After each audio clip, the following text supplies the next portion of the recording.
naître l'Église paraîtra et sera semblable à la sémence originelle, parce que c'est la même sémence. Vous êtes avec moi? Amen. Dans ces derniers jours, la véritable Église épouse, il dit en parenthèse, la sémence de Christ viendra à la pierre de fête et elle sera la super Église. Amen. Une super race. Alors elle s'approchera de lui. Les membres de l'épouse seront semblables à lui au point d'être exactement à son image. Amen. Et ce, en vue d'être unis à lui. Amen. Ils seront un. Ils seront la manifestation même de la parole du Dieu vivant. Amen. Les dénominations ne peuvent pas produire ceci. Amen. Elles ne sont pas de la bonne sémence. Elles produiront leur credo et leur dogme mêlés à la parole. Ces croisements aboutissent à un produit hybride. Amen. Amen. Si je remonte un peu plus haut, à la page 162, à partir du premier paragraphe de l'exposé sectage, il dit, et c'est cela, on ne peut pas prétendre que la manifestation est la preuve qu'on est né de l'esprit, rempli de l'esprit. Non, messieurs. Je reconnais que la véritable manifestation est la preuve que le Saint-Esprit accomplit des œuvres puissantes. Mais ce n'est pas la preuve que l'individu est rempli de l'Esprit. Même si cet individu possède des manifestations en abondance. Amen. Amen. Donc la manifestation des miracles dans la vie d'un ministre, d'un frère, d'une soeur, ce n'est pas ça l'évidence que la personne est remplie du Saint-Esprit. Ce ne sont que des fruits qui produisent, mais il faut répartir à la base. La base, c'est la sémence. Amen. Quelle nature de la sémence que tu reçois? Amen. Amen. Il faut que ça soit la parole parlée et la sémence originelle. Amen. Quand tu reçois la sémence originelle, cette personne fait des miracles. Ah, gloire à Dieu pour les miracles. Gloire à Dieu, mais ramène-le moi, je vais lui tester quelle sémence qu'il a. Est-ce qu'il croit la parole de la saison? Parce que si vous recevez la parole de votre saison, c'est la chose appropriée par Dieu.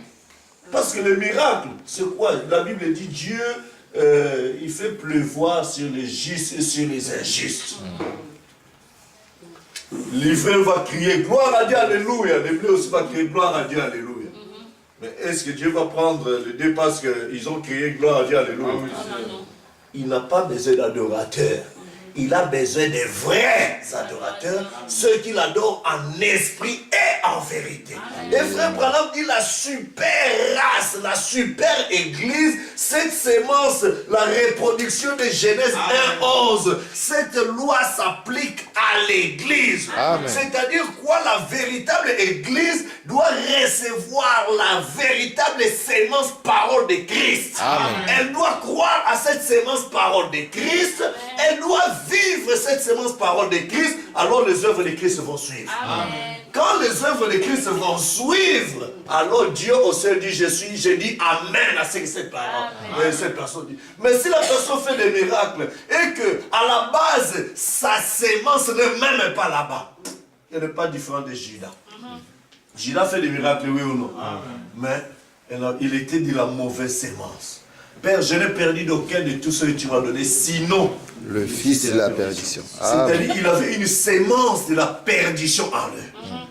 Est-ce que vous comprenez? Maintenant, c'est pourquoi, en parlant de ce que nous devons porter de bons fruits pour Dieu, la première des choses que nous devons vérifier, quelle est la sémence que nous recevons?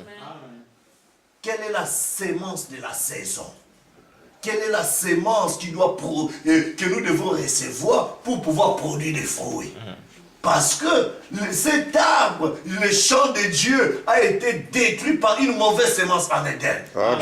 Et il y a eu 4 puissances de démoniaques, 4 puissances démoniaques qui ont attaqué l'arbre épouse du Seigneur Jésus. Amen. Le savez-vous? Amen. La puissance de Gélec, la puissance de Gaza, des asiles et des sauterelles. Amen. Ils ont envahi. Amen. L'arbre épouse. Parce que l'épouse est un arbre, c'est un arbre. N'est-ce pas? C'était envahi, mais Dieu a promis, je restaurerai. Amen. Je vais rétablir cet arbre-là. Tout ce qui a été rongé par les gazam, les asiles, les gélèques et les sauterelles, je le restaurerai. Amen. Tu es un arbre, toi croyant. Tu dois produire des fruits. Amen. Amen. Mais il faut savoir qu'il y a des gélèques, des sauterelles, des gazam qui ont dévoré l'arbre en toi. De ce que tu étais censé produire. Ils l'ont dévoré. Ils ont attaqué, rongé, jusqu'à ce qu'il n'y a plus rien. Mais Dieu a promis la restauration. Amen. Quand ça doit être restauré, alors on nous fait encore allusion à un arbre qui a été restauré dans la présence de la gloire de la Shekinah. Ça vous parle de la verge d'Aaron? C'était une verge qui était sèche. On prend la verge, on l'amène dans la présence de la colonne de feu. Quand vous voyez la colonne de feu revenir, c'est parce qu'il y a encore des verges qui étaient sèches. Mais une fois dans la présence, ça doit encore refleurir. Amen. Amen. Ça doit rajeunir, refleurir, et pas seulement se limiter là-bas, mais porter encore du fruit. Amen. Et tout bon arbre qui ne porte pas du bon fruit sera coupé, jeté au feu. Amen. Et nous sommes censés être des arbres, ayant des bons fruits. Mais nous devons vérifier à la base quelles sont de la sémence. Parce que la vie qui est dans la sémence, c'est ce qui va aller dans la plante. La vie qui est dans la plante va se projeter directement dans les fruits. Amen.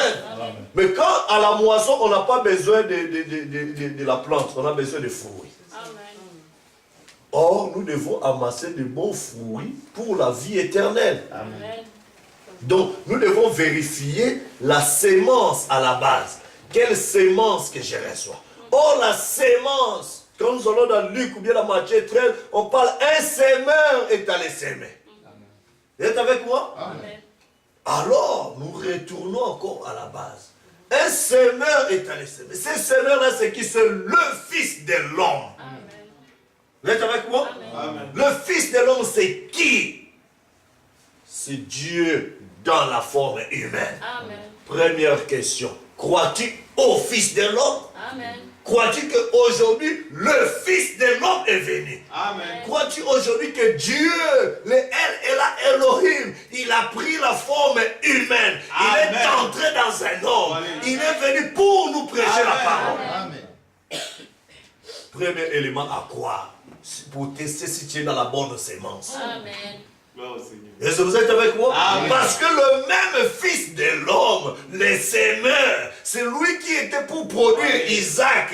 Isaac était qui? Il était l'expression de Dieu manifesté dans l'épouse. Amen. Il était, elle et la Elohim était Dieu qui est venu se manifester dans la chair humaine. Amen. Prophétique, exerçant le ministère prophétique. Vous êtes avec moi? Amen. Dans l'âge d'un prophète dont le nom s'est terminé par H-A-M. Vous êtes avec moi? Amen. Et son église, Ève devait croire à Dieu dans la chair humaine Amen. pour pouvoir produire l'enfant Isaac. Amen. Vous êtes avec moi? Donc c'était dans l'âge où il y avait l'immoralité. Sodome et Gomorrhe, la pourriture et tout ça. Les gens commençaient à trouver normal d'aller dans des histoires pornographiques, d'aller dans des histoires de homosexuels, d'aller dans une vie de souillure. Ils commençaient à trouver ça normal. Dieu a vu ça, il a dit, je vais détruire. Et les gens qui regardent ça, et tout ça, je vais tout détruire, je ne vais rien laisser.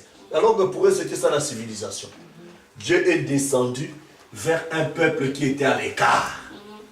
Amen. Amen. L'autre là, l'autre et toute sa famille là, ils étaient dans les églises de réveil.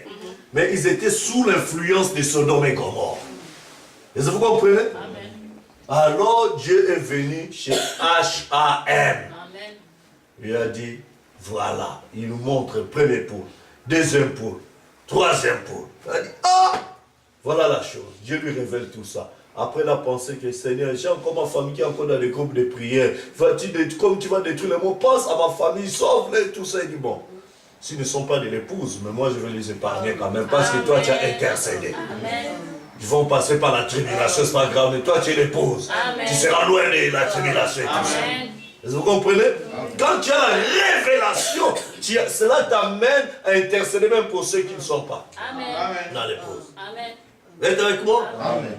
Mais remarquez, Abraham a commencé d'abord à croire que c'est Dieu qui est venu dans la chair humaine. Or, la promesse de Jésus-Christ dans sa seconde venue, il a dit, ce qui arriva du temps de Lot arrivera encore à la venue du Fils de l'homme. Amen. Vous êtes avec moi? Amen. Ce n'est pas du Fils de Dieu, mais d'abord du Fils de l'homme. Donc, quand nous voyons maintenant que le monde est dans la condition sodomite, sachez que la première des choses que nous devons croire pour notre salut, c'est de nous attendre que Dieu doit venir dans la chair humaine, exerçant le ministère prophétique. Qu'est-ce que je vais dire? Je vais dire en d'autres termes, en ces temps de la fin, Jésus-Christ, le Dieu Tout-Puissant, vous le croyez? Amen. Croyez-vous que le grand Jéhovah était dans les seins de Marie? Amen. Vous le croyez? Amen. Mais c'est ce qui a fait que les Juifs, les pharisiens ont ramassé des pierres pour jeter. Amen. Amen. Les gens qui ont cru ça, on les a trouvés les détraqués. Dieu dans les seins de Marie, le Jéhovah. Oui, monsieur. Mais croire ça, c'était la vie éternelle. Amen. Les mages qui sont venus, ils ont ramené des dons appropriés. Ils ont dit qu'on a vu son étoile en Orient, nous sommes venus pour l'adorer. Amen. Adorer qui? Le roi des Juifs. Ce roi-là devait être le roi sacrificateur qui doit servir son peuple pour mourir son peuple, pour son peuple. Vous comprenez? Amen. Amen. Ça, c'était en Orient. Maintenant, en Occident, il dit que comme l'éclair part de l'Orient, quand ça va quitter chez les Juifs, ça va venir chez les nations. Amen. Oh, quand ça va venir chez les nations, ce qui arriva du temps de Lot arrivera encore. Amen. Du temps de Lot, c'était la sodomie, c'était tous ces péchés. Quand le monde sera dans un état de corruption, de péché comme ça, moi, je vais venir à ce moment-là. Parce que la Bible dit qu'il viendra au moment où vous n'y penserez pas. C'est-à-dire, il va déjà venir, vos pensées de la civilisation sera dans la sodomie, dans des péchés, dans tout ça, dans des fêtes et tout ça. Lui, il sera déjà là. Dans la chair humaine. Comme c'était chez Abraham. Amen. En train de discerner les pensées, en train de faire des choses, mais le monde tellement ils seront embrouillés par leur philosophie théologique, ils ne vont même pas savoir que c'est Dieu qui est au milieu de nous, comme étant le Fils de l'homme. Amen. Est-ce que vous comprenez? Amen. Dieu sera déjà venu. Et quand il sera venu, il va manifester tous ces signes du Fils de l'homme. Il va agiter ces signes-là pour que les gens puissent comprendre. Après, qu'est-ce que quand il a fait ça chez Abraham, il a dit, bon, comme vous avez cru les signes, vous avez vu ça, moi, je vais disparaître. Je vais quitter la scène. Mais, vous verrez, il y aura un changement en vous.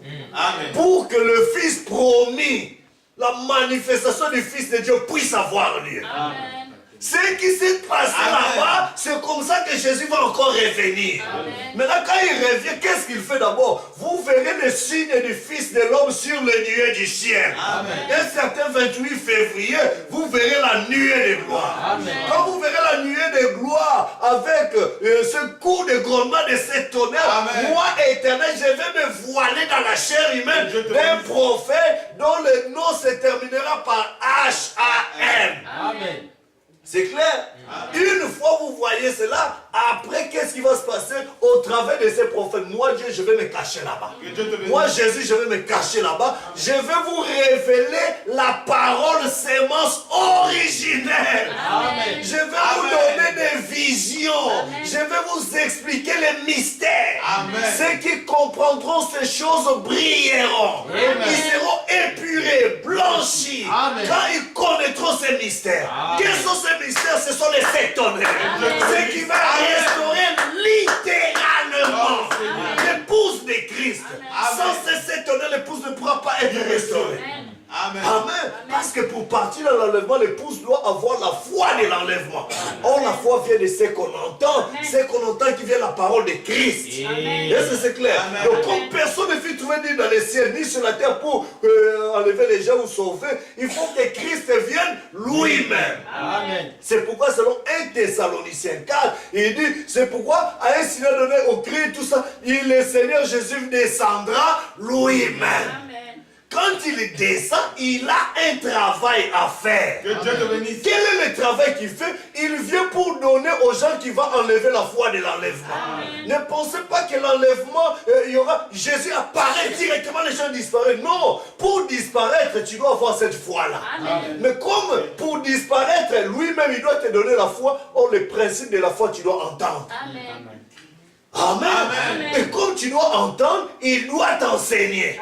Comme lui-même doit t'enseigner, il doit se cacher derrière une chair humaine. Or, la parole vient au prophète. Amen. Donc, Jésus descend d'abord. Selon 1 Thessaloniciens 4, il y a d'abord un cri. Amen. Le cri là, c'est quoi? Il y a un message qui rassemble les gens. Sortez des dénominations, regardez ce mystère, regardez les guérisons, regardez tout ça. Ça rassemble les gens. Ça veut dire que Jésus a quitté le ciel, il est descendu, il commence à t'appeler pour pouvoir attirer ton attention, pour te communiquer la sémence de la foi de l'enlèvement. Est-ce que c'est clair? Ça, c'est la première des choses. Quand tu vois ça, sache que Jésus est déjà descendu. Quand il est déjà descendu, il veut attirer ton attention pour communiquer avec toi. Amen. Quand il fait ça, la deuxième étape, c'est quoi? C'est l'ange puissant qui brise le sceau. C'est Dieu dans William Branham en train d'enseigner les mystères. C'est ça le Elohim, le Fils de l'homme, communiquant la sémence. Maintenant, quand toi tu crois que oui, Jésus, je crois que tu es venu aujourd'hui. Oui, Jésus, je crois que ce que tu me dis, c'est la vérité. Oui, Jésus, ce n'est pas Branham qui disait ça. Branham était l'interface physique que Jésus a utilisée pour nous parler de ces choses. Et vous comprenez? C'est ce qui accomplit Luc 17:30. Amen. Ça, ce n'est même plus l'histoire de Branham. Ce n'est pas le papa de Billy Paul. Ce n'est pas tout ça. C'est elle et la Elohim. C'est le Seigneur Jésus, le Fils de l'homme. Parce qu'il a dit dans les derniers jours, l'épouse de Christ doit être manifestée. Il faut qu'il manifeste des fils et des filles de Dieu. Mais comment il va les manifester? Il faut que lui-même, la parole vienne, qu'il puisse prêcher aux gens. Quand les gens croient que derrière la chair de William Branham, c'est Dieu qui nous parle, voilà pourquoi il a permis que vous puissiez comprendre que cet homme-là, William Branham, c'est moi qui travaille avec lui. Lui, il est la colonne de feu, il a pris la photo avec William Branham. La photo que vous voyez de la colonne, c'est la photo de Jésus-Christ avec son prophète. Ce n'est pas la photo de frère Branham, c'est la photo du Seigneur Jésus confirmant son prophète. Amen. C'est comme s'il dit que bon, frère Moubi, ça c'est ma photo, mais toi tu vas rentrer dans la photo. Est-ce que vous comprenez? Donc quand vous regardez ça, ce n'est pas la photo de William Branham, c'est la photo du Seigneur Jésus. Mais il a invité William Branham de se faire photographier avec lui. Est-ce que vous comprenez? Ça c'est la preuve. Maintenant, quand il entre, il commence à faire le travail, à prêcher, à tourner le dos, discerner les pensées, tout ça. C'est pour dire aux gens, ne regardez pas la chair de Branham. Ça n'a rien à voir. Mais derrière cette chair, c'est Dieu qui te parle. Amen. Derrière cette chair, c'est Dieu qui te révèle les secrets pour que tu comprennes que Dieu veut traiter avec ton cœur. Amen. Nous disons Amen. Maintenant, une fois que tu connais le mystère, une fois que tu en as dans des brochures, dans des bandes et tout ça, tu as tout reçu. Ça reste maintenant, lui, il est le semeur. Est-ce que vous comprenez? Mais pour que la semence se reproduise, on a besoin d'une terre. Maintenant, le problème se trouve au niveau de la terre avant de parler des fruits. Lui, il est le semeur. Oui, je crois le message, tout ça. Oh, ne dites pas que nous avons Abraham pour père. Nous avons William Branham pour messager, tout ça. C'est bien. Ça, c'est bien de dire ça. Mais il faut porter des fruits. Amen. Bon, pour porter des fruits, il faut que tu puisses avoir une terre appropriée. Maintenant, lui, il montre parmi les gens qui ont dit qu'ils ont reçu la sémence. Il y a 4 catégories de gens. Amen. C'est le semeur lui-même qui parle. Amen. C'est le mystère du royaume des cieux. Il est semblable à un semeur. Quand tu le sors pour s'aimer, c'est la catégorie des différents croyants du message, si vous voulez. Amen. Parce que les catholiques ne sont même pas parmi les semences. Moi je parle maintenant, je vais restreindre encore. J'ai zappé les protestants, eux, c'est les prostituées. Amen. Mais je reviens au niveau des vierges. Savez-vous que dans les messages, il y aura des faux vierges, des vierges folles. Amen. Folles, ça veut dire qu'ils n'ont pas la tête. Or, la tête, c'est la nuée qui est descendue. Vous comprenez? Amen. La tête, la sagesse. L'épouse qui sera enlevée doit croire à la tête. Amen. Est-ce que c'est clair jusque-là? Amen. C'est-à-dire croire à la tête, c'est-à-dire croire à la sagesse, au mystère qu'il est venu nous révéler. Croire que c'est Jésus qui est venu dans la seconde venue pour te montrer ces mystères. Croire que c'est Jésus qui est venu dans la chair humaine pour te révéler ces choses. Croire que c'est Jésus, si tu ne crois pas que c'est Jésus qui est venu, tu risques de faire du frère Branham Dieu. Amen. Parce que Branham ne peut pas faire ces choses-là. Amen. Les gens qui disent que Branham est Dieu, ils te disent que tu ne vois pas que ce que Jésus faisait, c'est Branham qui fait ça. Donc c'est Branham qui est devenu Dieu. Ça veut dire qu'ils n'ont même pas vu Jésus. C'est ce qui les rend des aveugles. Amen. Mais nous comprenons que Branham était la peau des blaireaux. Est-ce que vous comprenez? La peau des blaireaux qui séparait le lieu saint du lieu très saint. Parce que derrière la peau des blaireaux, il y avait la gloire de la Shekinah.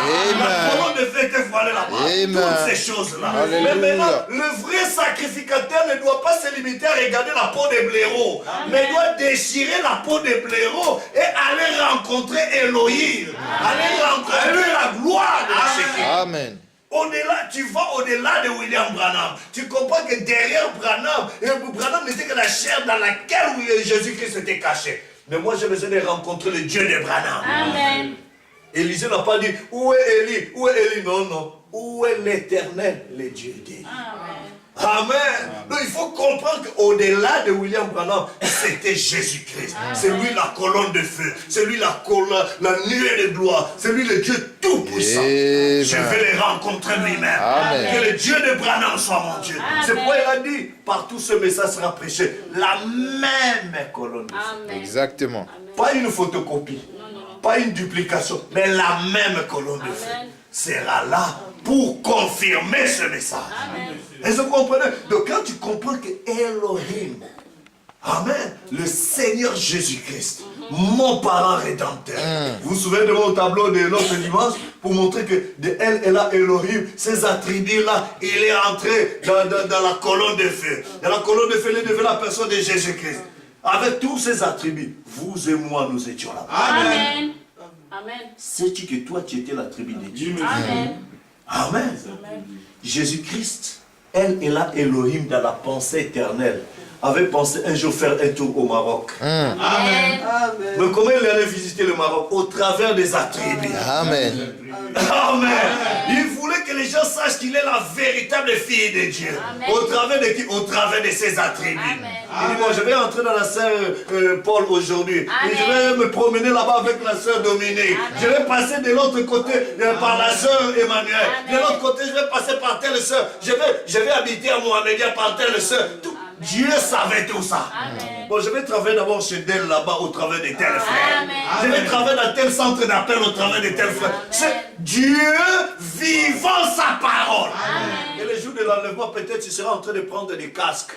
Ils comprennent quoi? Casque est resté. Disparition totale. Et vous comprenez? Amen. Vous connaissez quoi? Ce n'est que la partie d'Elohim qui est retournée Amen. dans son Amen. état initial. Amen. Est-ce que vous comprenez? Amen. C'est pourquoi nous devons comprendre qui nous sommes. Amen. Quelle est la sémence que nous croyons. Amen. Cette parole, ce que dit la parole, soit ce que nous appliquons. Amen. Seigneur, tu m'as révélé dans ta parole. Comme Jésus voyait dans la vision, il a compris. Ah, c'est ce que Dieu, Père, c'est ce que tu veux que je fasse. Moi aussi, je vais le faire. Amen. Voyez l'harmonie qui régnait entre les pères et les fils. C'est cette harmonie-là qui doit régner entre l'épouse, Christ et l'épouse. Amen. Parce que nous vivions dans l'âge de l'union invisible Amen. de l'épouse céleste, la parole révélée, et l'épouse terrestre. Quand l'épouse reçoit cette parole, reçoit cet enseignement, il comprend que ce mystère, le temps dans lequel nous sommes ensemble, ce n'est pas un homme qui peut faire ça. Amen. C'est Jésus-Christ qui peut le faire. Amen. Et comme Jésus est venu d'abord, comme dans sa seconde venue, comme fils de l'homme, il va se révéler aussi comme étant fils de De Dieu. Amen. C'est quoi Jésus, fils de Dieu, dans la seconde venue? C'est l'épouse manifestée. Amen. Parce qu'il vient pour être glorifié dans ses saints. Amen. Nous vivons dans un temps où que tous ceux qui sont saints se sanctifient, que tous ceux qui sont souillés se souillent davantage. Maintenant, pendant que les gens sont en train de se souiller, d'autres se focalisent seulement. Oh non, nous avons les dons, nous avons les prophéties. Ils s'en foutent de la parole promise pour l'heure.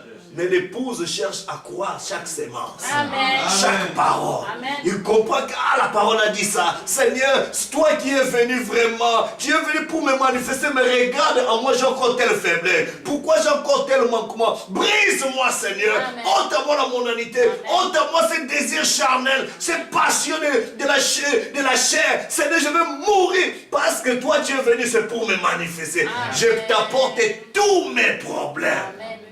Tu as dit de charger celui de tous vos soucis. Il prendra soin de vous. Comme j'étais venu dans ta seconde venue, pour moi, Seigneur, je ne veux pas que tu passes à côté. Amen. Je suis encore menteur. J'ai encore la haine. J'ai encore l'animosité. Ôte cette nature. Amen. Parce que ta parole en moi est plus que capable pour me changer. Ta parole a la puissance de la transformation. L'épouse qui comprend ça, que Jésus est venu aujourd'hui pour elle, cette sémence-là, elle fait de son cœur une terre approprié. Amen. Mais remarquez, ça c'est une catégorie de croyants, ça c'est la bonne terre. Par contre, il y a une autre terre qui reçoit le message. Oh, ils vont dans des églises du message. Ils entendent le message. Ah oui, chez nous, l'église, oh c'est merveilleux. Ah, tu vois le mystère là, non? Tu vois, mais ils sont là dans des débats inutiles. Amen. Au lieu que le message puisse avoir des racines, quand il y aura moins de tentations là-bas, il y a une Jézabel qui passe là-bas, ici comme. Tout ça. Donc, les mystères qui lui ont été révélés ne lui servent même pas pour pouvoir confronter les diables. Amen. Alors que quand Dieu te révèle sa parole, c'est pour te donner la force à vaincre les péchés. Amen. Les choses cachées sont à l'éternel. Les choses révélées sont à nous et à nos enfants afin que nous appliquions sa parole. Amen. Quand tu appliques la parole de Dieu, tu es en train de craser les diables. Amen. Tu es en train de vivre la parole et les vertus deviennent manifestes. Amen. Et une autre catégorie de gens dans le milieu du message, ils sont là avec le message pour des débats inutiles. Vous comprenez? Nous pouvons aller rapidement dans, je crois que c'est Luc, non?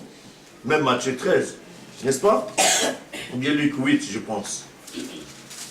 Je vais voir rapidement si c'est Luc 8 ou bien Matthieu 13. Voilà.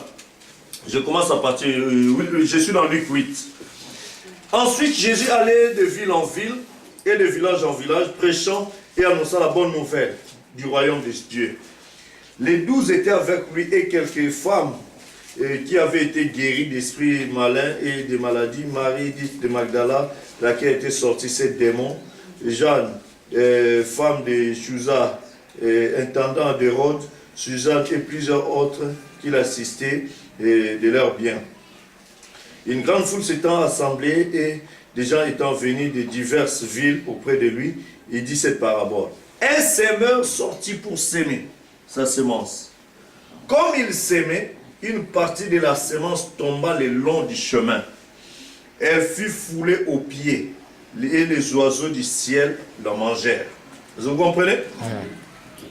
Les oiseaux du ciel sont venus pour le manger. Vous comprenez? Une autre partie tomba sur les rocs.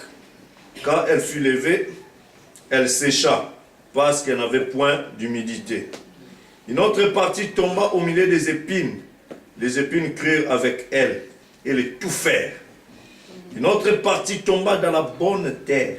Quand elle fut levée, elle donna du fruit au centuple. Après avoir ainsi parlé, Jésus dit à haute voix, que celui qui a les oreilles pour entendre, entende. Ses disciples lui demandèrent ce que signifiait cette parabole. Il répondit, il vous a été donné de connaître les mystères du royaume de Dieu. Mais pour les autres, cela leur est dit en parabole, afin qu'en voyant, qu'ils ne voient point, et qu'en entendant, qu'ils ne comprennent point. Voici ce que signifie cette parabole. Vous êtes avec moi? Amen. La sémence, c'est la parole de Dieu. Amen. Amen. Ceux qui sont le long du chemin, ce sont ceux qui entendent, puis le diable vient. Les oiseaux du ciel. Ils sont là en train de sillonner et tout ça. Ils sont comme des étoiles errantes là. Ils ne sont pas stables. Des oiseaux, là, paf, ils viennent. On te prêche la parole, mais est-ce que vraiment ça c'est la vérité? Est-ce que tout ça, le paf, on te ravit même le peu que tu as reçu.